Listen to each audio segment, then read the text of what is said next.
எல்லாருக்கும் வணக்கம். இன்றைக்கி சூப்பரான ஒரு ராகி அடை ரெசிபி தாங்க பார்க்க போகிறோம். கேழ்வரகு மாவோட கொஞ்சமாக கருவேப்பிலை, கொஞ்சம் வெங்காயம், கொஞ்சம் காஞ்ச மிளகாய், இஞ்சி, அப்புறமா நிறைய மல்லித்தழையும் முருங்கை இலையும் கட் பண்ணி சேர்த்துக்கோங்க. தேவையான உப்பு சேர்த்துக்கோங்க. இது எல்லாத்தையும் சேர்த்து ஃபஸ்ட்டு நல்லா மிக்ஸ் பண்ணிட்டு தண்ணியை நல்லா தெளித்து இந்த மாதிரி நல்லா சப்பாத்தி மாவு பதத்துக்கு நீங்கள் நல்லா உருட்டி திரட்டிக்கோங்க. இதுக்கப்புறமா நீங்கள் டேரெக்டாக அடுப்பில் கூட நீங்கள் தட்டலாம். இல்லை அப்படின்னா நீங்கள் ஒரு வாழை இலையோ இல்லைன்னா ஒரு பாலித்தீன் ஷீட்டோ நீங்கள் வச்சுட்டு அதில் கூட நீங்கள் இந்த மாதிரி தட்டைகளாக தட்டி எடுக்கலாம்.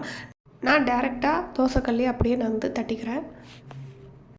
அடுப்பில் தோசைக்கல்லை வச்சு ஆயில் தடவிக்கோங்க. ஆயில் தடவிட்டு நல்லா இந்த மாதிரி வடைகள் மாதிரி கொஞ்சம் நல்லா பெரிய சைஸில் நல்லா தட்டி எடுத்துக்கோங்க. ஒட்டாமல் இருக்கிறதுக்கு கையில் கொஞ்சமாக எண்ணெய் ஊற்றி நீங்கள் எடுத்துக்கலாம். நல்லா சுற்றிலும் எண்ணெயை ஊற்றிட்டு 2 பக்கமும் நல்லா பொரிச்சு எடுத்தீங்க அப்படின்னா சூப்பரான ராகி அடை ரெடி ஆயிடுச்சுங்க. தேங்காய் சட்னியோடு வச்சு சாப்பிடும்போது ரொம்பவே பிரமாதமாக இருக்கும்.